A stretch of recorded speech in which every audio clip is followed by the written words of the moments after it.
mga talata sa Biblia na nagpapaalala sa atin ng pag-iingat ng Panginoon. Saan mang dako ng mundo, tayo pumaroon.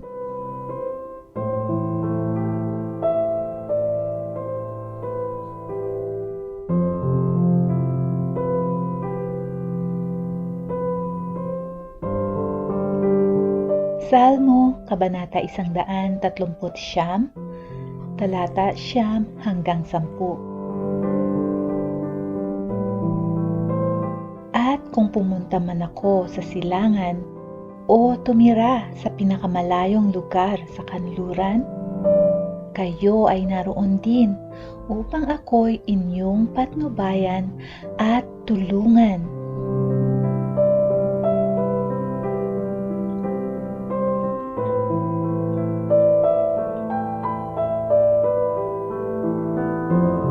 Exodus, Kabanata 13, talata 21.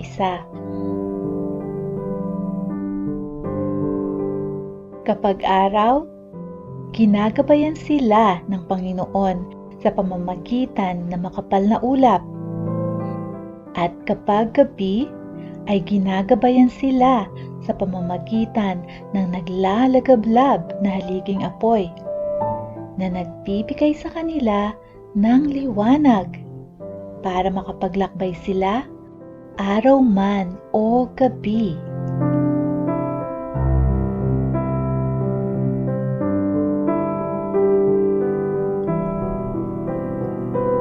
Deuteronomio, Kabanata 31, talata 8. Pangungunahan ka ng Panginoon at sasamahan ka niya. Hindi kanya iiwan o pababayaan man. Kaya huwag kang matakot ni panghinaan ng loob.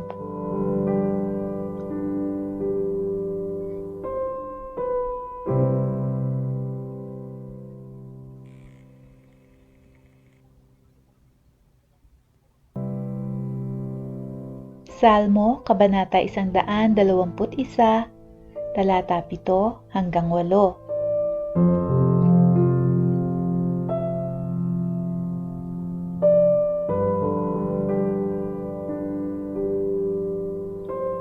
Iingatan ka ng Panginoon sa anumang kapahamakan. Pati ang buhay mo'y kanyang iingatan. Ang Panginoon ang mag-iingat sa iyo nasaan ka man, ngayon at magpakailanman.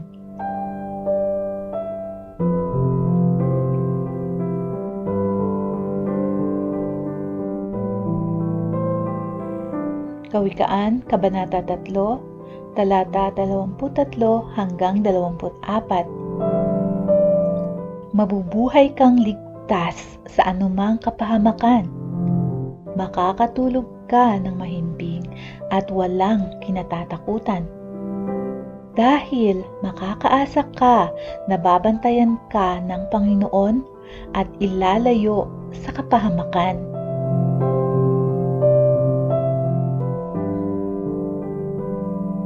Lukas, Kabanata 4, talata 10.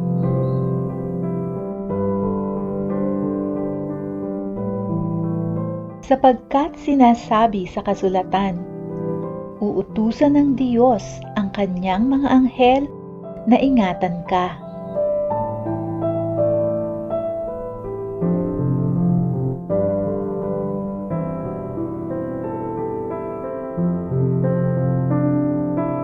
Salmo, Kabanata 91, talata 9 hanggang 12.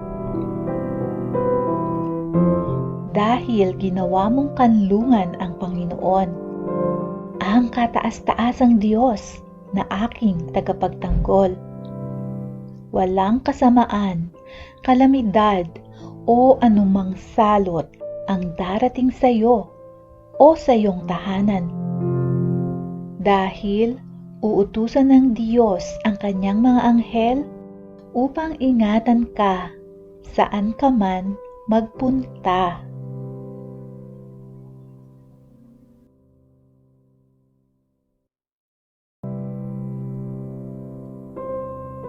Salmo, Kabanata 91, talata 4. Iingatan kanya gaya ng isang ibong iniingatan ang kanyang mga inakay sa lilim ng kanyang pakpak.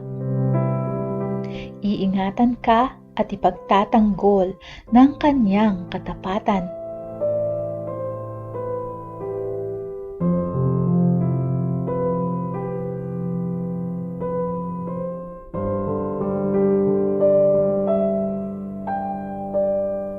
Salmo, Kabanata 32, talata 7 hanggang 8. Kayo ang aking kublihan. Iniingatan ninyo ako sa oras ng kaguluhan at pinalilibutan ninyo ako ng mga awit ng kaligtasan. Sinabi ng Panginoon sa akin, ituturo ko sa iyo ang daan na dapat mong lakaran. Papayuhan kita habang binabantayan.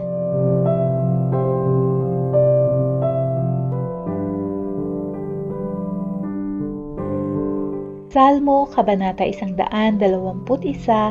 talata 7 hanggang 8. Iingatan ka ng Panginoon sa anumang kapahamakan. Pati ang buhay mo'y kanyang iingatan. Ang Panginoon ang mag-iingat sa iyo nasaan ka man, ngayon at magpakailanman.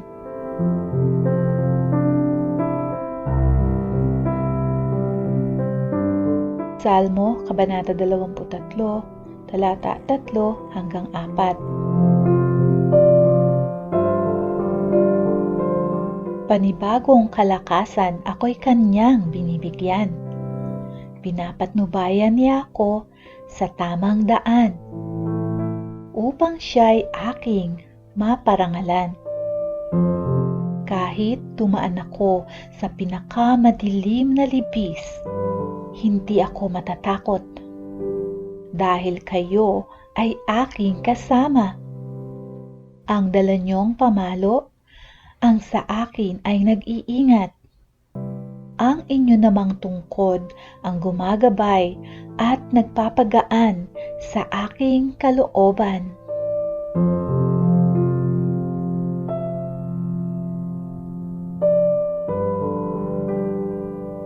Isayas, Kabanata 43, talata 5. Huwag kang matatakot dahil kasama mo ako.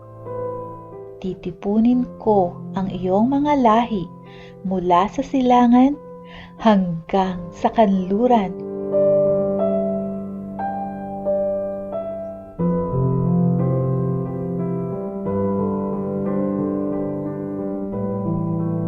Kung ang mga Bible verses na iyong narinig ay naging pagpapala sa iyo, at kung may oras ka pa naman, paki-subscribe, like, at share na rin nitong ating channel upang mas marami pa ang makarinig at siya ring pagpalain.